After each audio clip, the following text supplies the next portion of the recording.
O le whaitau wina o le awhianga Paia le atua ma le whenga inga whau. MAREKO lona mata umpu e fitu. O le mea e le anga i tangata. O le whaola ina o isi tangata mamai. Ua poto ane ia te ia le au Farisaio, manisi o le au Tusi upu, o e na o mai ma Yerusalema. Walato i loa nisi o na so o ua ai lato ma o lato lima ua le anga. O lo na winga, ua le whanoina. Na lato whale anga i lea ia te i lato. A wao le au Farisaio ato ma yuta ia uma.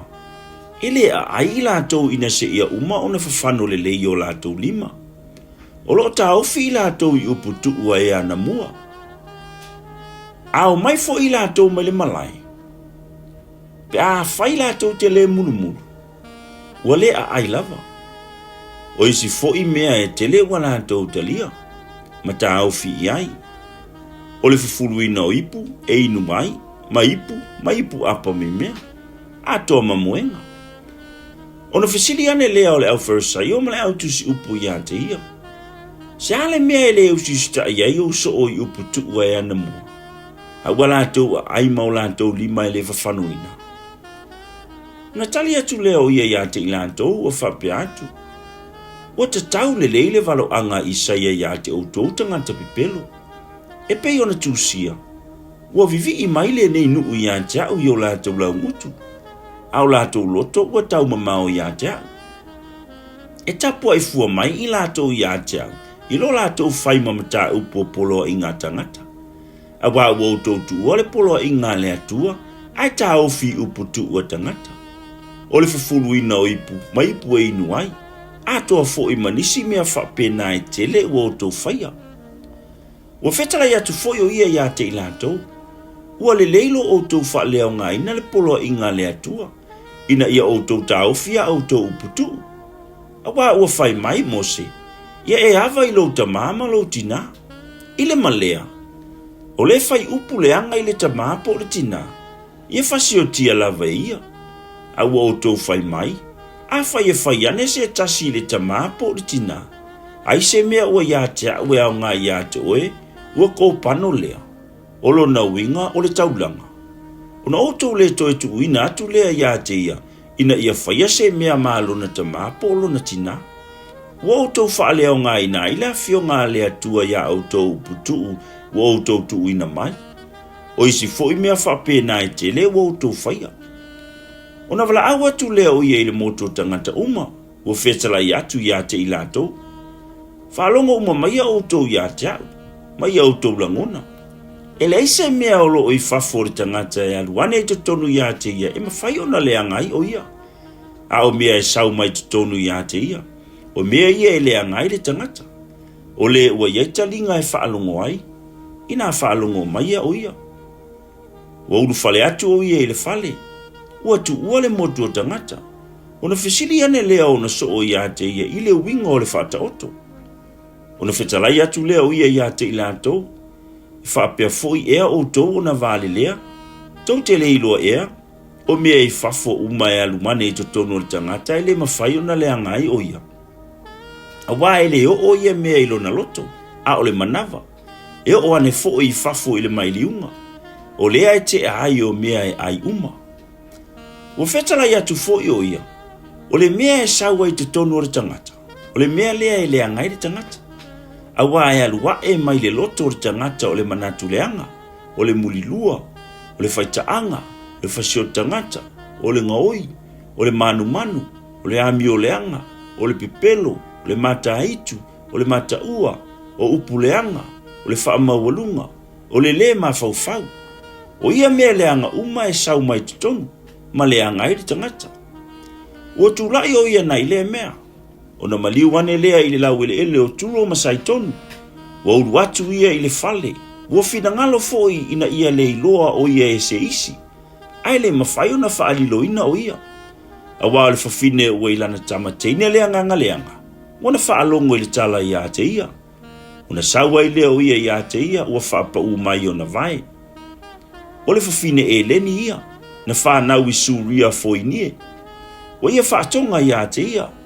ina ia tulia I fafole te moni lana tama. A ua fetala yatu Yesu ia te ia. Se ia lua I maona le whanau, a wā e le tatau ina ave mea ai le whanau ma la foi uli.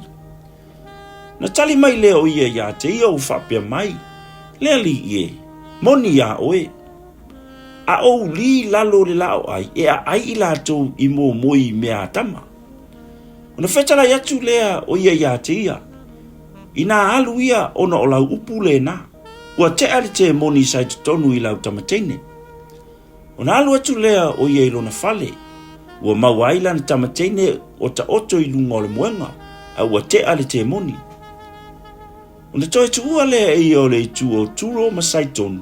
Ua o atu le vai o Galileia. Ua hui atu I tu o te ka poli. Ona rato au mai lea ia te ia le tangata tutuli. Ua leo o olo. Ua lato ai oifo ia te ia ina ia whahe e ia lona au ilunga ia te ia. Ona tai ese lea o ia te ia le moto tangata. Ua tuu ona tamatama I lima I totonu ona talinga. Ua feanu foi. Ma paiane I lona laulo faiva. Ua sila hae ia I le langi. Ua oi. Ona ia fetalai atu lea ia te ia. E fata, o lona winga. Ia avanoa. Ona pupu loa lea o ona talinga. Ua matala fo I le nonoanga o lona laulo faiva. Ona tautala le leima iai lea. Ona ia vavao atu lea fo ia te I latou. Aua latou te tau atu I se tasi. A ui lava ina vavao e ia te I latou. Ua atili ai ona latou tala I atu ai lava. Ua whapea atu ma le ofo ua matua te le. Ua maalia lava na mea uma ua fai. Ua ia whaalongoa e sa tutuli. Atoa me sa ngungu. Ua ia whaangangana ina. MAREKO lona mata upu e valu. Ua whangaina le motu tangata Yesu. O iona aso ua matua ato o tele ai le motu tangata. Ua le ai fo ini ala ato mea e ai. Ona wala awa tu ai lea o Yesu iona soo. Ua fetala yatu ia te ilatou. O te alo fatu le moto tangata. Awa o le aso tolu le nei o mato wono nofo maau. Ele ai fo ini ala ato mea e ai. A fai fo i o te tuina atu ia te ilatou e o yo latou ainga. E mate la ina. E la iloa I latou I le ala. Awa e mamao mea na o mai ei nisi o I latou. Na tali mai lea o na soo ia te ia. Mai fea ma fai e se tasi o na fafanga ia te I latou I a reto I le nei vau. O na fesili atu lea o ia te I latou. Pe fia e ni a autou a reto. Una latou fai mai ei lea. E fitu. Una fetala atu lea o ia I le moto tangata. Ia latou ta oto I lalo. Ona tango lea o ia a reto e fitu. Ua whaafetai. Ua tofi ma avane I ona soo. Latou te laulauina atu. Ona latou laulauina atu ai lea I le motu o tangata. Ua ia te I latou foi na I alawiti. Ua ia whaafetai foi. Ona fetala I atu lea ia laulauina atu foi ia mea. Ona latou wa ai lea. Ua mao ona. Ona latou fue lea o toi ainga ua fitu ete. O I latou foi na ai pe whaafe. Ona ia tu wina atu lea ia te I latou e o. Ua maliwa e loa foi o ia mauna soo I le vaa. Ua o atu I le lau ele o tamanuta. Ona o mai lea o le au farisaio. Ua fesilisili ia te ia. Masa ili ia te ia se whailonga mai le langi. Ua whaoso ia te ia. Ona oi lea o ia I lona finangalo ua whape atu. Se hale mea ua sa ili aile nei tupulanga I le whailonga. E moni, o te whai atu ia te outou. Ele e ai lava se whailonga e vatua I le nei tupulanga. Ona tuua lea o I latou e ia. Ua toe maliwa e le vaa. Ua maliwa tu o ia I le tasi tu.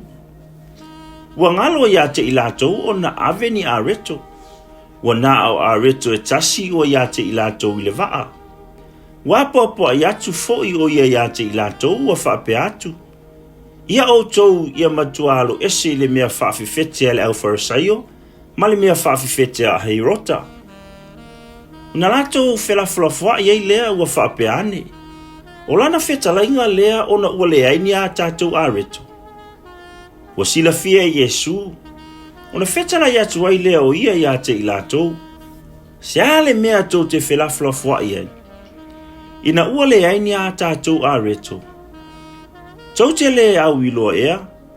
Tau te le langona foi. Ua maa apea ea o tau loto. O ia te o tau mata. Tau te le iwa ai ea. O ia te o tau talinga foi. Tau te le langona ai ea. Tau te le manatua foi. Na o tofi a reto e lima i le lima o afi o tangata. Pefia ea ato satu tumu i toe ainga na o tofu ea. Ona fai mai leo i lato i ate ia. E se fulu ma le lua. A toa ma le fitu. I le faa o afi. E fia ete satu tumu i toe ainga na o tofu ea. Ona lato fai mai lea. E fitu. Ona whetalai atu lea o ia i ate i lato. Pe fa pe fea ona o tau le langona. Ua o ia i pe te saita. Na lato au mai lea o le tau waso i ate ia. Ma lato ai o i ate ia. Ina ia paiane i ate ia. Ona tango atu lea o ia i le lima o le tau waso. Ua ta iane i ate ia i tua o le ai. Ua feanu fo ia i ona mata. Ona fae e lea ia o ona ao i lunga i ate ia. Ua fesili atu iai. Pa ua na i loa se mea. Ua te paha e o ia. Ona fai mai lea o ia. Ua o i loa atu tangata u whape o la au. O lo o savavali. Ona toi fae e atu lea e ia o na ao i ona mata. Ua whetala i atu i ate ia. Ia te paha e. Ona toi le lei lea o ia. Ua na i loa le lei fo i o tangata uma. Ona a watu lea o ia i ate ia i lo na ainga. Ua whape atu. Awa e te aluane i le ai. Awa foi e te ta ua i se tasi i le ai. Ua mali watu Yesu ma ona soo i ai o Kaisaria Filipo. Ua i le ala i latou. Ona fesili atu lea o ia i ona soo. Ua whape atu i ate i latou. Pese a le upu tangata i ate au nei. Po o ai. Na latou tali mai lea. O i o ane le papatiso. A o isi. O e Elia. O isi foi. O le tasi o le au perfeta. Ona fetala i atu lea o ia i ate i latou. A o tona. Se ala o tau upu i ate au nei. Po o ai. Ona tali mai lea o Peteru. Ua whapea mai i ate ia. O oe o le keriso. Ona vavao atu lea o ia i ate i latou. Ina ne i latou ta watu o ia i se tasi. Ona amata i lea e ia ona o atu i ate i latou. E tatau ona ti ngā lea tali o tangata i mea e tele. E la foina foi o ia e to i ina. Ma le au whaitau langa sili. Ma le au tusi upu. E whasi o tia foi o ia. A mawai aso e tolu. I le toe tū mai. O ia whaali tino lava le na upu. Ona tai ane lea o Peteru i ate ia. Ua vavao i ate ia. A o ia ua whaaliu. Ma sila ane i ona soo. Ona vavao atu lea o ia i a Peteru o whape atu. Ina halu ia i o utua satanie. A wā e te le loto i mea le atua. A o mea tangata. Ona wala au atu lea o ia le moto tangata. A toa mona soo. O whetala i atu i ate i latou. Hai se fia muli mai i ate au. Awane i usu stai o ia i ate ia. A ia ave e ia lona sataru. Ile muli mai i ate au. Awa hai se fia whaasaunga le muina lona ola. E mau vai i ate ia. A o le wha mau lona ola ona o au ma le tale le lei. E whaasau ina e ia. Awa se alea o ngā ele tangata. Pe a whaina te maua le larolangi uma. Ai mau lona ola. Se a fo i se mea e a watu le tangata e tongi ola ai lona ola.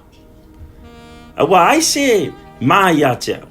Ma upu ile nei tupu langa muli lulua ma le angsala. E ma fo ile atali o tangata i ate ia. Pe a sau o ia whaatasi mana a ngelupa ia ile mamalu o lon tamaha.